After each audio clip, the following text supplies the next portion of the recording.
Samedi sur les Champs-Élysées, il n'y avait pas de gilets jaunes, mais juste des gens dans une logique de guerre qui voulaient reprendre l'Arc de Triomphe. Il y avait 10 000 casseurs sur les Champs-Élysées, dont 1500 Black Blocs. Nous n'avons pas été surpris par ce qui est pas samedi, mais notre stratégie n'a pas été mise en œuvre samedi. Et ajouté, il ne reste plus que 30 000 manifestants en France qui n'ont plus de revendications, et que les Français ne soutiennent plus. Je pense que les Français attendent de nous que nous soyons plus offensifs. Si vous participez à une manifestation non autorisée, vous vous exposez à une amende de 135 €, et si vous n'avez pas vos papiers, la police sera en mesure de vous garder 4 heures.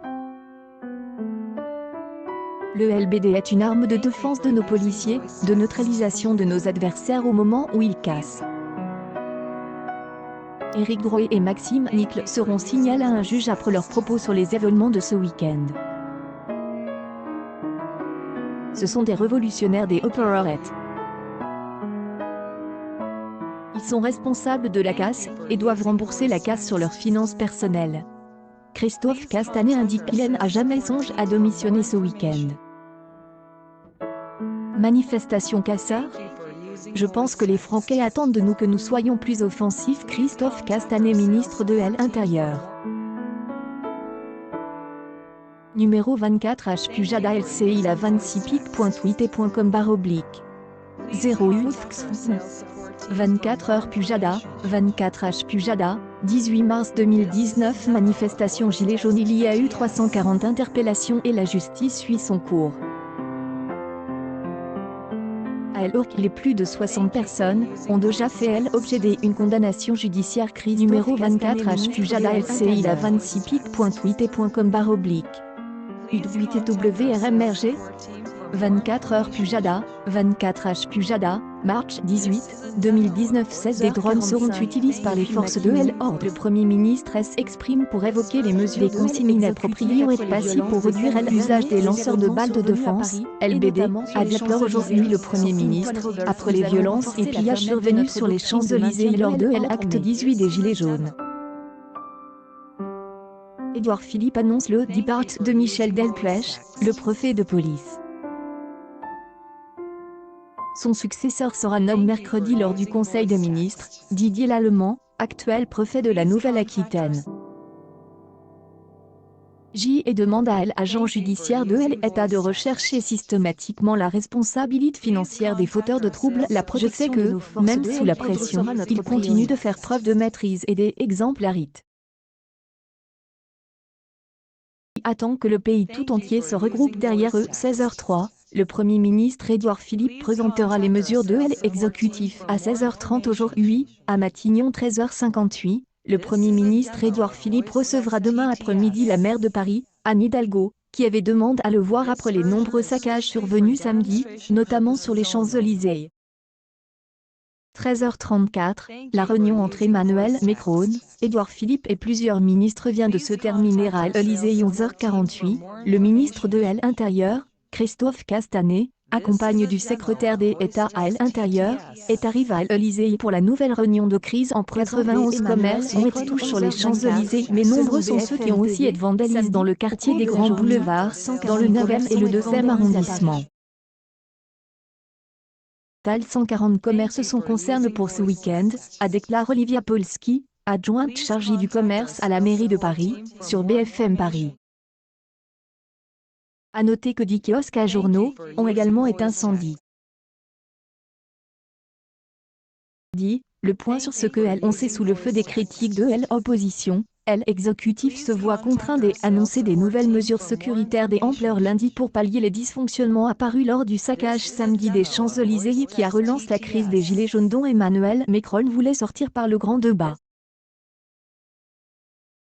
Le Premier ministre Édouard Philippe sera à l'Élysée dès lundi à 11h30 avec le ministre de l'Intérieur Christophe Castanet et le secrétaire d'État Laurent Nunez, ainsi que la garde des Sceaux Nicole Belloubet. Fera ses propositions d'adaptation au président pour renforcer la doctrine des emplois des forces de l'ordre et assurer à tout moment de la fermeté de son exécution, indique Matignon, évoquant une réponse rapide. Matignon a reconnu des dysfonctionnements du dispositif de sécurité face à une flambée de violence. Le secrétaire d'État à l'Intérieur Laurent Nunez émondé un cran dans l'autocritique lundi sur RTL en admettant un échec et en déclarant vouloir se pencher sur les responsabilités de la chaîne de commandement.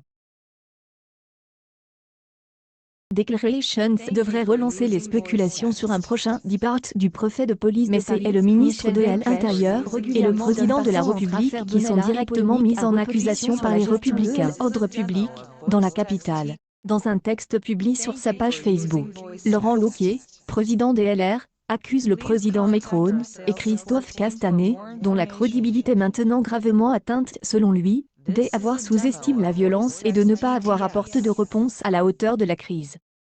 Emmanuel Macron a donné un permis de casser aux casseurs, a dénonce le chef de file des sénateurs. La porte-parole du parti Lydia Guirou a réclamé dimanche soir la démission de les Champs-Élysées. Castaner, qui n'est pas à la hauteur. Christophe Castaner et son homologue pour l'économie Bruno Le Maire devront s'expliquer mardi devant les commissions des lois et des affaires économiques du Sénat sur ces violences et leurs conséquences économiques.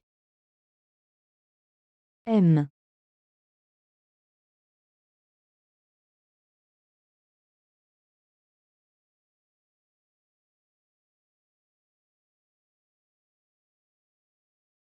Maire recevra lundi à Bercy des représentants des secteurs des activités touches, commerçants, assurances, hôtellerie. Interroge sur une éventuelle interdiction de manifester sur les Champs-Élysées, ou la possibilité de rétablir l'état d'urgence. Philippe Bas, le président, LR, de la commission des lois du Sénat, a répondu « Aucune hypothèse ne peut être écartée.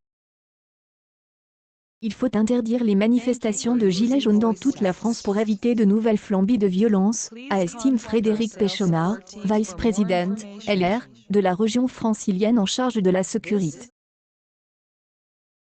L'indignation est générée après les images de pillage et des incendies du restaurant Fouquet S, de magasins ou une succursale bancaire des Champs-Élysées, vitrine de la France à l'étranger, qui ont tourné en boucle dans les médias. Même si elle tranchait avec celle des autres deux files globalement très calmes samedi, de dizaines de milliers de manifestants en gilets jaunes, ou pour le climat dans la capitale et le reste du pays.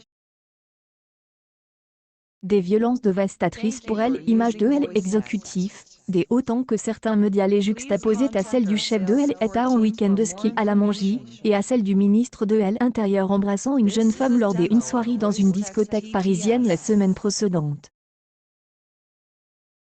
11h, dans 30 minutes, une réunion de crise a lieu à l'Élysée. 10h32, Emmanuel Macron a donné un permis de casser aux casseurs, a dénoncé le chef de file des sénateurs LR Bruno Retailleau lundi auprès de l'AFP, qu'il faut dénoncer la responsabilité du président de la République dans cette affaire. Réalité qu'il a donné un permis de casser aux casseurs. Est à Notre-Dame-des-Landes gagné cette autorisation de casser, et le fait implicite qu'en France on pouvait obtenir gain de cause par la violence, accuse le sénateur, en allusion à l'abandon en janvier 2018 du projet des aéroports presse de Nantes contesté par des zadistes. Voir les Champs-Élysées saccagent, les commerces pillent, les voitures de policiers et de gendarmes attaquées et Notre-Dame-des-Landes sur les Champs-Élysées, a-t-il insisté. Ce qui est grave c'est que le gouvernement ne peut pas se cacher derrière un « je ne savais pas ». Dernière moi-même, j'y avais eu un certain nombre de renseignements, vos confrères aussi, qui prévoyaient justement que le week-end serait chaud, a continué M.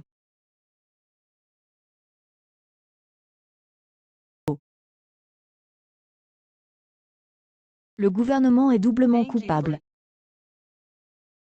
D'une part de ne pas avoir prévu ces violences alors qu'il avait toutes les informations pour se préparer, et surtout après des semaines et des semaines, il est incapable de rétablir l'autorité de l'État, a-t-il ajouté.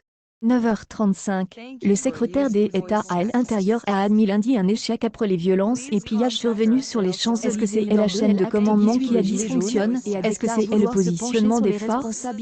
Interroge sur RTL Laurent News, dédouanant au passage l'action des policiers et gendarmes sur le terrain. Des forces de l'ordre est absolument pas remise en cause, a-t-il souligné. Direction de la manœuvre, on a été moins offensif que d'habitude, moins réactif, a-t-il poursuivi en soulignant, à l'instar de Matignon, des dysfonctionnements et en admettant un échec. C'est toute la chaîne de commandement qui va être examinée, affirme le secrétaire d'État dont les declarations devraient relancer les spéculations sur un prochain départ du préfet de police de Paris, Michel Delpech, régulièrement d'un partant entre affaires Benalla et polémique à répétition sur la gestion de l'ordre public, dans la capitale.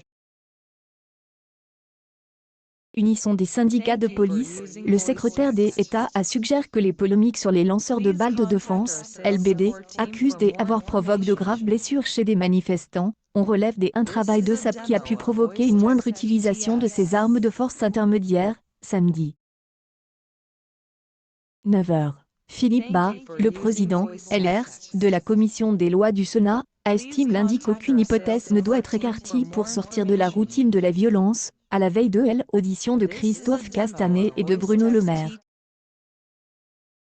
Les ministres de l'Intérieur et de l'Économie devront s'expliquer mardi devant les commissions des lois et des affaires économiques du Sénat sur les violences qui ont émaillé l'acte 18 des Gilets jaunes, samedi à Paris.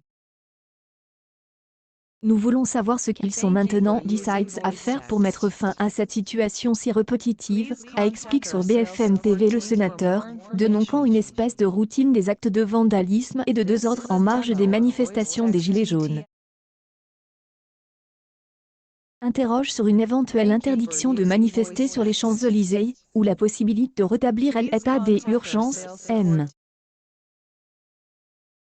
Bas a répondu, aucune hypothèse ne peut être écartée, tout doit être mis sur la table. C'est important que le gouvernement n'exclue aucune hypothèse, il doit mettre le point sur la table maintenant et il a une palette de moyens juridiques et matériels qu'il faut absolument qu'il mobilise, a-t-il insisté.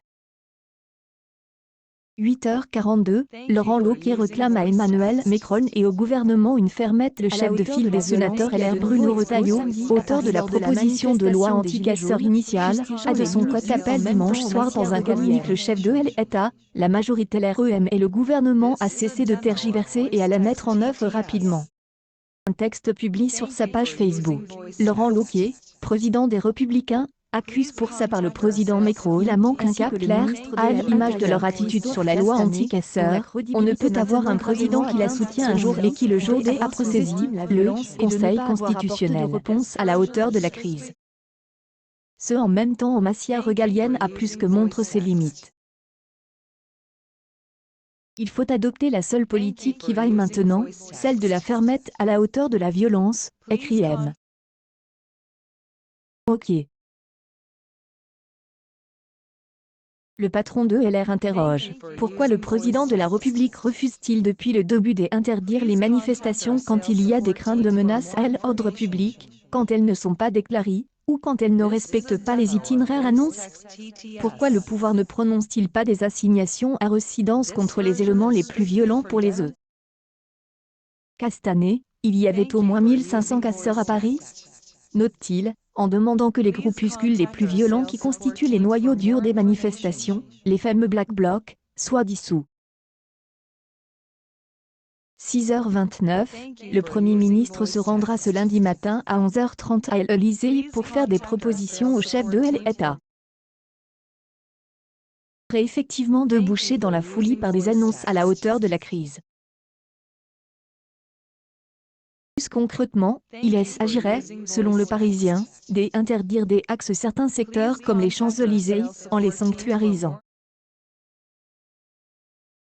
Bref, le président a décidé de frapper fort, maintenant c'est et termine. J'y insiste pour que ce type de scène ne puisse plus se reproduire, notamment sur cette avenue, à Tilton, visiblement remonte, auprès ses équipes. Dimanche 17 mars 2019 20h18, le gouvernement admet des dysfonctionnements dans le dispositif de sécurité mis en place hier à Paris, lors du 18e samedi de mobilisation des Gilets jaunes. Le Premier ministre Édouard Philippe fera des propositions d'adaptation à Emmanuel Macron lundi à 11h30, selon Matignon. Cette annonce de Matignon survient à l'issue d'une réunion autour Premier ministre Édouard Philippe en présence de la ministre de la Justice, Nicole Belloubet, du ministre de l'Intérieur, Christophe Castaner, et de Laurent Nunez, son secrétaire d'État. Le dispositif avait été profondément adapté à la suite des événements du 1er décembre. Elle analyse des événements des liens met en évidence qu'il laisse et révèle insuffisant dans son exécution pour contenir ces violences et éviter les agissements des casseurs. Et toutes les conséquences de ces dysfonctionnements, a déclaré Matignon dimanche soir. 18h31, Christophe Castaner et Bruno Le Maire sont convoqués au Sénat après les violences à Paris lors de la mobilisation des Gilets jaunes samedi. Ces convocations ont lieu alors que toute l'opposition, et certains gilets jaunes accusent le gouvernement de laxisme sécuritaire. Les deux ministres seront entendus par les deux commissions réunies des lois et des affaires économiques du Sénat, pour expliquer sur les moyens mis en place pour faire face à ces troubles, et sur les conséquences de ces nouvelles dégradations sur la situation du commerce et l'attractivité économique de notre pays, a précisé dimanche, dans un communiqué, le Sénat domine par l'opposition de 8h10, une réunion de crise est en cours à Matignon autour du Premier ministre Édouard Philippe au lendemain des violences qui ont émaillé le 18e samedi de mobilisation des Gilets jaunes à Paris. La ministre de la Justice Nicole Belloubet, le ministre de l'Intérieur Christophe Castaner, et Laurent Nunez, son secrétaire d'État, sont arrivés il y a quelques minutes. Rentre d'un week-end de ski, Emmanuel Macron a déclaré samedi soir: nous avons aujourd'hui des gens qui essayent par tous les moyens d'abîmer la République pour casser, pour détruire au risque de tuer. Beaucoup de choses ont été faites depuis novembre. Mettre clairement la journée des aujourd'hui montre que sur ces sujets-là et ces cas-là, nous n'y sommes pas, a-t-il admis. Pour lui, tous ceux qui étaient là se sont rendus complices du saccage d'une partie des Champs-Élysées. Le chef de l'État a promis de prendre rapidement des décisions fortes, complémentaires pour que les violences n'adviennent plus. Œil Actualité en direct. Christophe Castaner va porter plainte contre Éric Droit et Maxime Nick.